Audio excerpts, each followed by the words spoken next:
Hey everybody, this video is for all of my brand new ensigns. Welcome to your new life. You made it, you've got that diploma in hand, you got those shiny butter bars on your collar, you're ready to take over the world. But are you really? I'm here to help you navigate your first intro into the job as a U.S. Navy ensign. This is born from experience. I've trained countless divos out in the fleet, on shore duty, in all environments across the world. And these are the best tips that I've given ensigns to start their careers off on the best foot possible. So if you lead young officers, or if you are a young officer, this one's for you. The first question I get from a lot of young officers is, what's my job? I'm gonna break it down easy for you. Your job is to lead and learn. But let me break that down a little farther. Let's start with the learn piece. Your job is to be a sponge, to absorb all of the knowledge that you have to get. And there's a lot of fucking knowledge that you're gonna need to do the job well. Sure, you may have came from the Naval Academy or you did NROTC, so you do have a foundation of experience there, but a lot of what the Navy needs you to know, you just don't know yet. So your job is to learn, get qualified, and become a productive member of society. Make no mistake though, you may be super junior, but your second job is to lead sailors. You're a naval officer and it's expected that you lead people, that you manage that division, that work center, whatever you're in charge of, you are a leader. So don't discount the fact that you have a job that includes leadership. Remember, you're leading real people in real situations and potentially in real wartime situations. First big tip here is that if your people are successful, then you're successful. If they fail, then you fail. So their success is a vested interest of yours. So now that we covered, what's your basic core of your job? Remember, lead and learn. That's your job. Let's get into some tips to help you get across that pathway and accomplish the job. Tip number one, ask the chief. I'd probably lose my Master Chief card if I didn't tell you that you should be relying on your chief. That is your fountain of wisdom. That is your lifeline. Your chief is there to train you and get you prepared and teach you as much as they can about the Navy, leadership, people, processes, everything. Your chief has been there, done that, so ensure that you are using your chief. I'm also not completely ignorant to the fact that sometimes chiefs fall short of that expectation and reality. But guess what? The chief's mess as a whole is there to train the officer corps. So if your chief isn't the greatest or you don't have a chief, then guess what? I guarantee there's more than one chief on your entire boat so they can help you. Use that chief in your section leader. Use your DLCPO. Go to your CMC. I love when junior officers come sit down in my stateroom and come talk to me about how I could give them advice to propel their career. So use the chief's mess as a whole to help you become an amazing naval officer. We're here and we're standing by to help you help us. This leads me to my next part. Sometimes I get asked by divos, who's in charge? Or I get really young chiefs who are like, I'm in charge of the division, the divo does what I say. Here's the reality. Who's in charge of the ship? Is it the captain or is it me as the CMC? It is no doubt the captain. So I don't know why sometimes we confuse it at the divo level. If you look at the rank structure, I'm pretty sure a master chief falls below an ensign. But at the same time, the ensign wouldn't get that far if he came and started barking orders at the chief. So when I tell leaders, when they're arguing about who's in charge, I tell them, it doesn't fucking matter. You're arguing about the wrong thing and looking at the wrong issue. It doesn't matter who's in charge. Your job as the chief and the divo is to lead, train, mentor, equip, and care for the sailors under your charge. That's the job. The job is not about, ooh, who's in charge? Who cares? Focus on the mission, focus on the sailors, stop worrying about who's in charge. So again, make sure you're using your chief. If you don't use your chief, you're gonna fail. A joke I tell a lot is, hey, why does a chief petty officer have so many belt loops? It's for the divos. So grab the belt loop, hang on, and follow your chief. My next tip is ask for the documentation. Anytime your sailors bring you anything, doesn't matter what it is, leave chit, schematics, and energized work shit, anything, always ask for the documentation. One, that teaches you what does the instruction say or where did this information get derived from. Your sailors probably know it, but as a young ensign, you probably don't have a clue what the NSTM 300 is or what it says about energized work. So make sure that you understand the documentation behind the things that your sailors bring you. The second way you can use this is I use this as a gauge to see how well my sailors understand and can comprehend complex troubleshooting literature.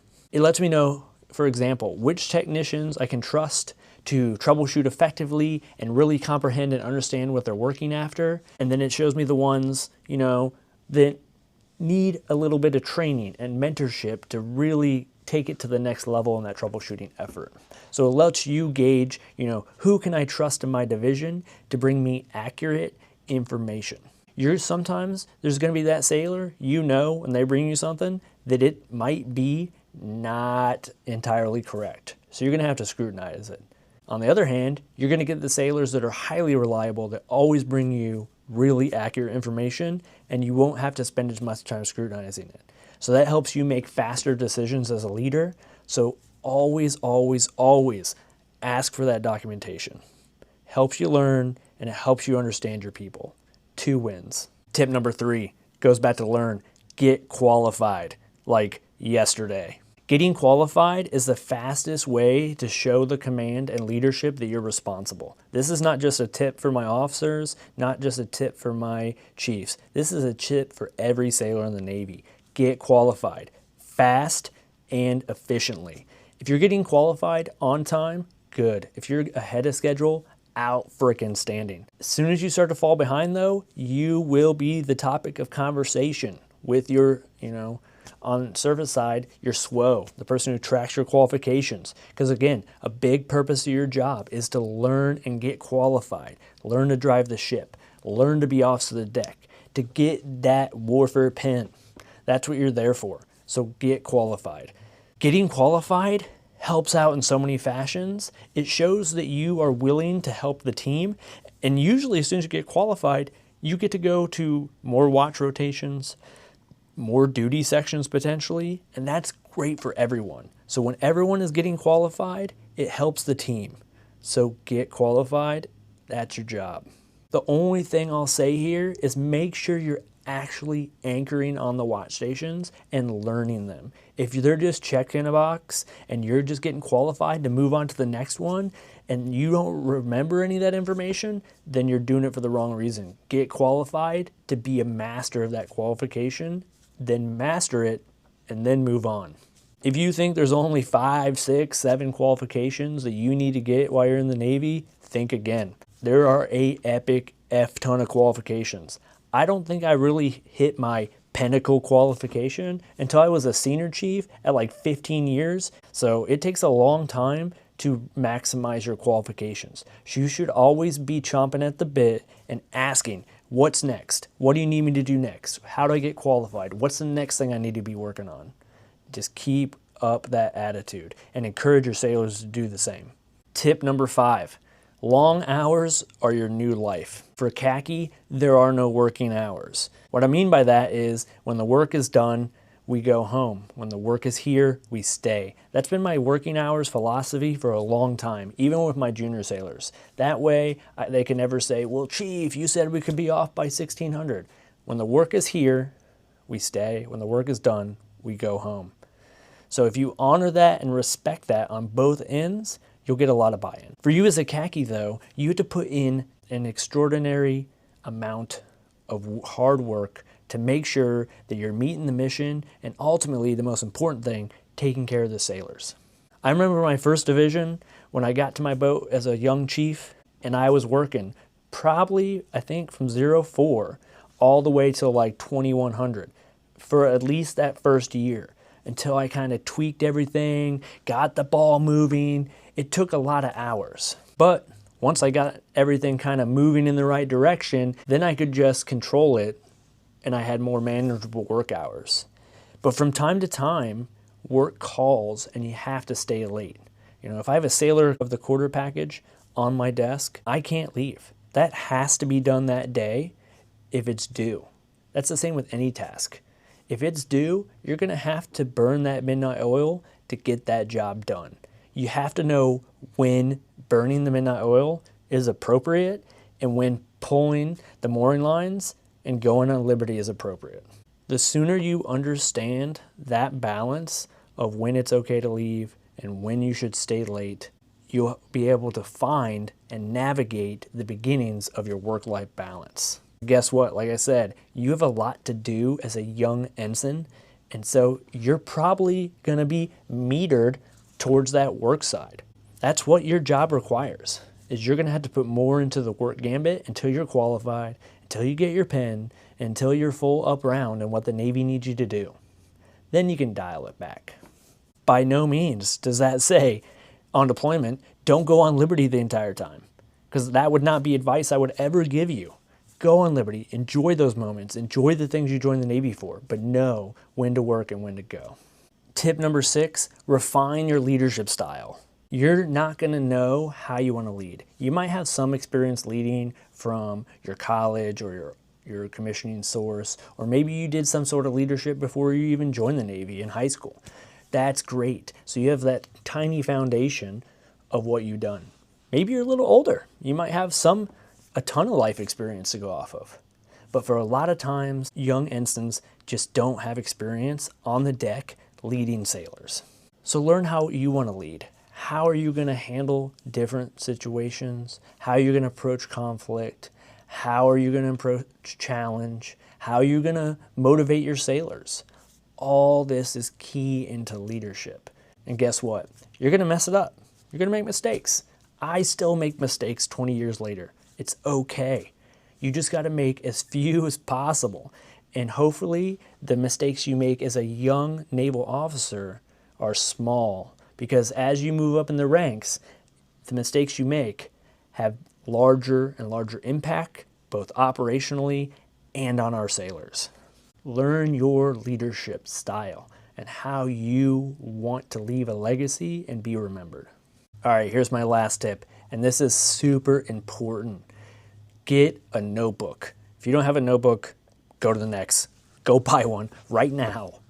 You need to track all of the information that's provided to you. If a sailor talks to you, write that shit down. If your department head gives you tasking or tells you something, write it down. Put it into a notebook. Trust me, if you show up to khaki call without a notebook, your XO and your CMC are gonna head explode, because we're putting out a lot of good information and you're not writing it down. And guess what? I know that if you ain't writing it down, your sailors are not getting that information. And then find a way and create time to take those scribbles and organize them into an actionable path and way forward. That's management. The sooner you can master taking all the tasking you have and the sheer volume of information to create a task list, the better. That's huge, and really the biggest difference I see in effective leaders. Think about this. If I told you that an NKO was due in 105 days, let's say random date, December 31st, where would that information go? If you don't have an answer, it's getting lost. And guess what? You're gonna get punched in the face come that date because your division didn't get that NKO done. So either put that in your calendar on your phone, put that into your Outlook calendar. I use an Excel spreadsheet.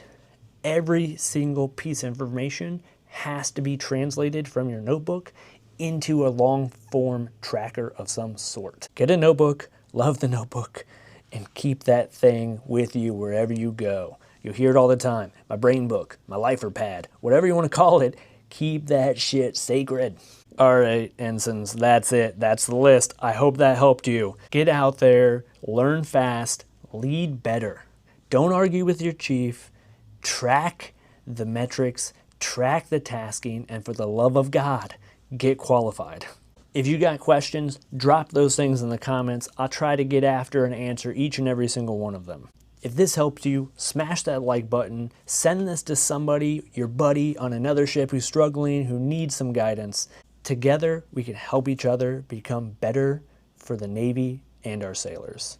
Let's get out there on the deck plate. Hoo-yah.